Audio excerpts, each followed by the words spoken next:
Hello students, स्वागत है आप लोगों का एक बार फिर से स्टडी टैग पर। वीडियो स्टार्ट करने से पहले अगर आप इस चैनल पर नए हैं तो प्लीज़ चैनल को सब्सक्राइब करें और शेयर करें अपने उन दोस्तों को जिन्हें इसकी ज़रूरत है।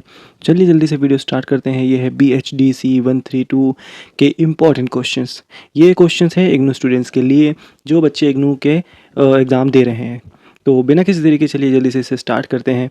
सबसे पहला है क्वेश्चन नंबर 1, भक्ति काव्य की प्रमुख विशेषताएं बताइए। ठीक है, तो भक्ति काव्य की प्रमुख विशेषताओं के अंदर सबसे पहले आपका इंट्रोडक्शन आ जाएगा। यहाँ पे आप इंट्रोडक्शन लिखेंगे इसके अंदर। जैसे मोटा मोटा मैं आपको बता देता हूँ कि भक्ति काव्य हिंदी साहित्य की वह महत्वपूर्ण धारा है जिसके विकास मध्यकालीन में हुआ। ठीक है, जाति पाति, ऊंच नीच, कर्मकांड, धार्मिक आडंबर और शास्त्रीय जटिलता के कारण आम जनता धर्म से दूर होती जा रही थी। ठीक है ना। अब क्या हुआ, दूर होती जाती थी। भक्ति काव्य का उद्देश्य क्या था कि केवल काव्य रचना करना नहीं था, ठीक है, बल्कि मानव जीवन को आध्यात्मिक, नैतिक और सामाजिक रूप से सुधारना भी था। या आप इसमें इंट्रोडक्शन लिख सकते हैं। फिर आज के आती है इसकी प्रमुख विशेषताएं क्या है भक्ति काव्य की। सबसे पहला पॉइंट है ईश्वर केंद्रित काव्य। ईश्वर केंद्रित काव्य के अंदर क्या है, ये मैं छोटा सा शॉर्ट एक्सप्लेनेशन दिया है, लेकिन मैं आपको अपने तरीके से एक्सप्लेन करूंगा। जैसे कि भक्ति काव्य सबसे प्रमुख विशेषता यह है कि इसमें ईश्वर को काव्य का केंद्र बनाया गया है। भक्ति कवि अपने आराध्य ईश्वर को ही जीवन का परम लक्ष्य मानते हैं। उनके लिए ईश्वर ही माता पिता, मित्र, स्वामी और प्रियतम होता है। कवि अपने दुख, पीड़ा, आशा, प्रेम और विरह सभी भाव ईश्वर के सामने व्यक्त करता है। तो ये क्या हो गया पहला पॉइंट का आपका ईश्वर केंद्रित काव्य का इसकी पहली विशेषता होगी। किसकी होगी? भक्ति काव्य की। दूसरी आती है हमारी सगुण और निर्गुण भक्ति। अब इसको क्या है कि इसमें भी शॉर्ट एक्सप्लेनेशन दे रखी है, लेकिन मैं इसको थोड़ा सा अपने तरीके से समझाने की कोशिश करूंगा आपको। जैसे कि भक्ति काव्य में भक्ति दो रूपों में दिखाई देती है।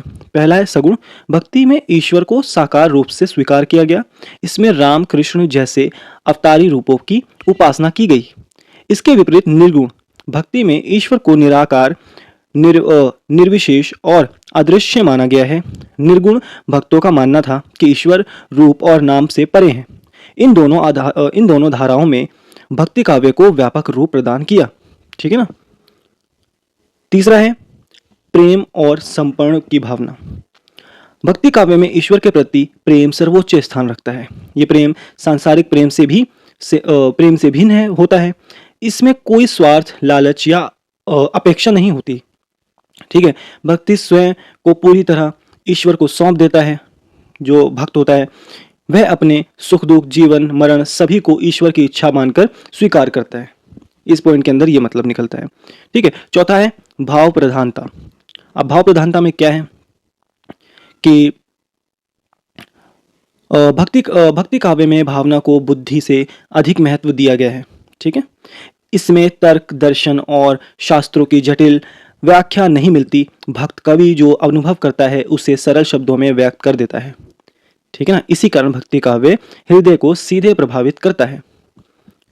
पांचवा पॉइंट है लोक भाषाओं का प्रयोग। भक्ति काव्य की एक अत्यंत महत्वपूर्ण विशेषता लोक भाषाओं का प्रयोग है। भक्त कवियों ने संस्कृत जैसी कठिन भाषा को छोड़कर अवधी, ब्रज, मैथिली और खड़ी बोली जैसी जन भाषाओं को अपनाया। ठीक है।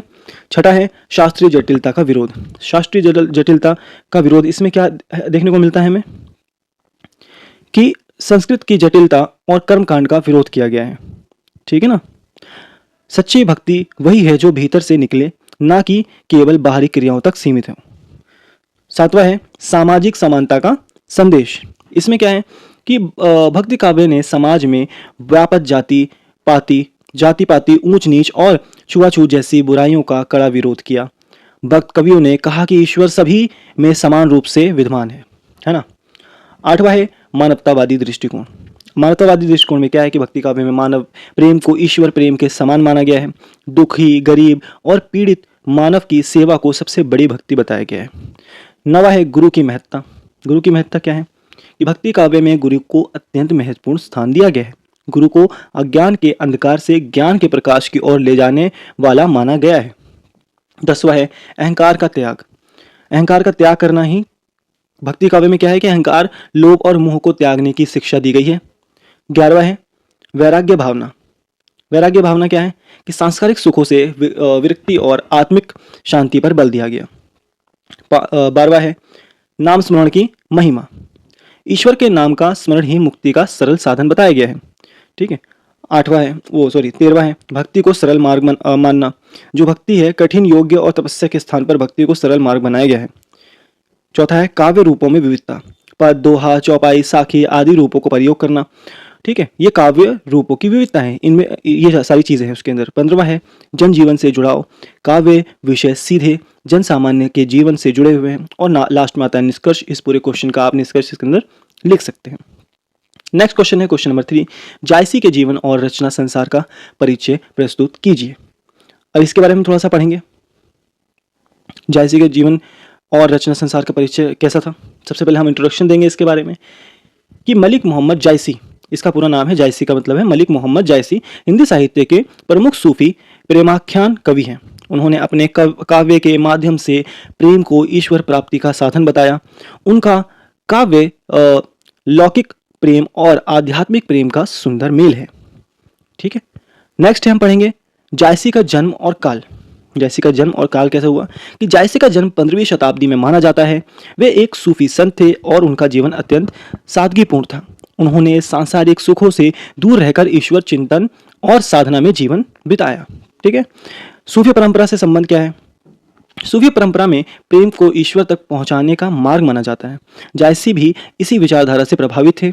उनके अनुसार जब तक मनुष्य सच्चे प्रेम में नहीं डूबता तब तक वह ईश्वर को नहीं पा सकता था। नेक्स्ट पढ़ेंगे हम जीवन की सादगी। जीवन की सादगी में क्या आता है कि जायसी के काव्य में प्रेम केवल स्त्री पुरुष का प्रेम नहीं है बल्कि आत्मा और परमात्मा का प्रेम है।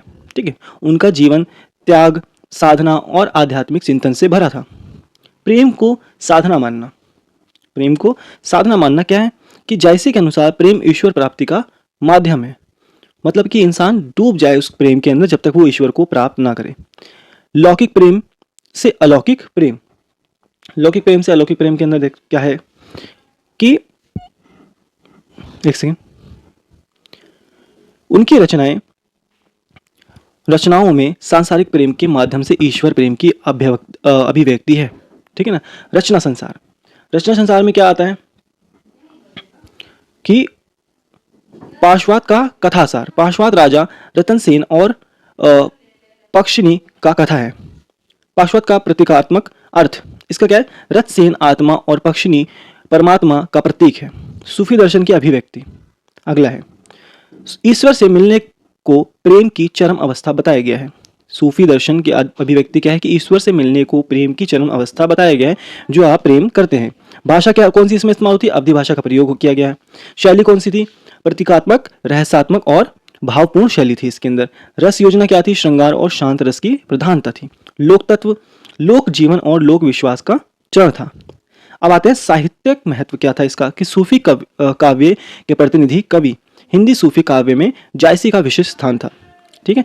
प्रेमाख्यान परंपरा का विकास क्या था कि प्रेमाख्यान काव्य को नई ऊंचाई दे। ठीक है ना। और लास्ट में इसका निष्कर्ष आता है। आप निष्कर्ष इसके पूरी जो क्वेश्चन का है निष्कर्ष है वो आप यहाँ पे लिख सकते हैं। नेक्स्ट पढ़ेंगे हम सूरदास के काव्य के वात्सल्य पक्ष की विवेचना कीजिए।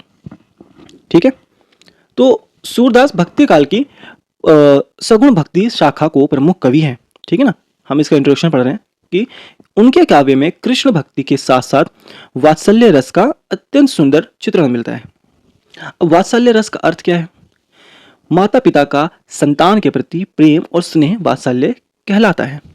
नेक्स्ट है बाल कृष्ण का चित्रण कैसे किया उन्होंने। सूरदास ने बालक कृष्ण की नटखट हरकतों, बाल सुलभ चेष्टाओं और मासूमियत का अत्यंत सजीव वर्णन किया है उन्होंने। माखन चोरी प्रसंग क्या है, कृष्ण का माखन चुराना और पकड़े जाने पर भोला बन जाना वात्सल्य भाव को और गहरा करता है। यशोदा का मातृत्व। ठीक है कि यशोदा का कृष्ण के प्रति प्रेम, चिंता और डांट और ममता अत्यंत स्वाभाविक है।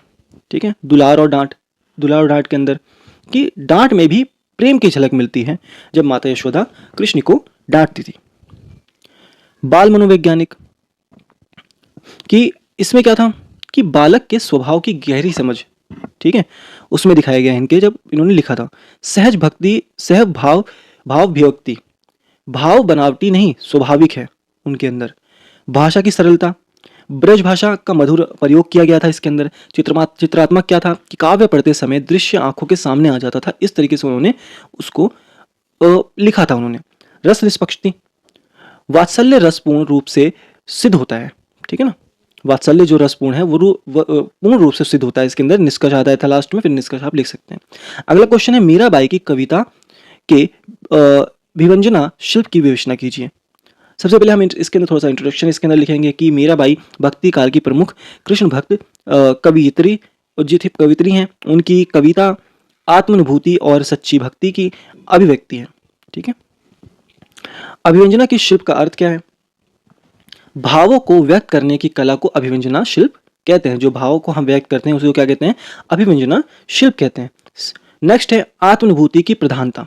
आत्मानुभूति की प्रधानता क्या है कि मीराबाई की कविता उनके निजी अनुभव पर आधारित है, इसलिए उनकी कविता सच्ची और प्रभावशाली है, ठीक है। नेक्स्ट है सरल और सहज भाषा। सरल सहज भाषा के अंदर क्या आता है कि उन्होंने ब्रज और राजस्थानी मिश्रित भाषा का प्रयोग किया, जिससे कविता सीधी हृदय तक पहुंचती है। अगला है सरल और सहज भाषा का प्रयोग किया उन्होंने ब्रज और राजधानी मिश्रित, हमने पढ़ लिया। नेक्स्ट है गीतात्मकता। क्या मिलता है कि मीराबाई के पद गेय हैं और भजन के रूप में पाए जाते हैं, ठीक है ना। पद मतलब गेय हैं, मतलब गाने वाले हैं, और भजन के रूप में गाए जाते हैं। भाव की तीव्रता क्या है इसके अंदर कि प्रेम, पीड़ा और समर्पण अत्यंत तीव्र रूप से व्यक्त होते हैं। भाव व्यक्त होते हैं इसके अंदर इतने ज्यादा। प्रतीकात्मक अभिव्यक्ति, कृष्ण को पति और आत्मा के प्रियतम के रूप में प्रस्तुत किया गया है इसके अंदर, ठीक है। और विरह की अभिव्यक्ति में कि कृष्ण से विरह की पीड़ा उनकी कविता को और मार्मिक बनाती है। अलंकारों की सहजता, अलंकार स्वाभाविक रूप से आए हैं, बोझिल नहीं हुए, ठीक है। नारी हृदय की अभिव्यक्ति, इसके अंदर नारी मन की स्वतंत्रता और भक्ति की सशक्त आवाज है। लोक तत्वों का प्रयोग इसके अंदर दिखाएगा कि लोक जीवन और लोक विश्वास का समावेश है, ठीक है। भाव प्रधानता, शिल्प से अधिक भावों का महत्व है। और लास्ट में आता है निष्कर्ष। आप इसके अंदर निष्कर्ष की क्वेश्चन में जो बातें लिखी हैं उनको आप छोटे से जगह पे आप लिख सकते हैं इसके अंदर क्या क्या हमने लिखा है। नेक्स्ट आता है तुलसीदास का जीवन परिचय देते हुए उनकी रचनाओं पर प्रकाश डालिए, ठीक है। और सबसे पहले हम थोड़ा सा इसको इंट्रोडक्शन लिखेंगे तुलसीदास के बारे में कि तुलसीदास हिंदी साहित्य के महान भक्त कवि हैं। उन्होंने राम भक्ति को लोक भाषा में प्रस्तुत किया है, ठीक है ना। अब जीवन परिचय इसका आता है कि जन्म और काल कैसे हुआ, कि तुलसीदास का जन्म 16वीं शताब्दी में हुआ। उनका जीवन भक्ति और वैराग्य और साधना में से भरा हुआ था, ठीक है ना। वैराग्य जीवन क्या है? उन्होंने सांसारिक मोह छोड़कर भक्ति मार्ग अपनाया है। राम भक्ति के अंदर क्या आता है कि उन्होंने राम को मर्यादा पुरुषोत्तम के रूप में प्रस्तुत किया, ठीक है। रचनाएं आती हैं इसके अंदर, रचनाओं में आता है रामचरित मानस। अवधी भाषा में रचित यह ग्रंथ राम कथा का श्रेष्ठ काव्य है, ठीक है। विनय पत्रिका में क्या आता है कि भक्ति, विनय और आत्मसमर्पण की रचना, ठीक है।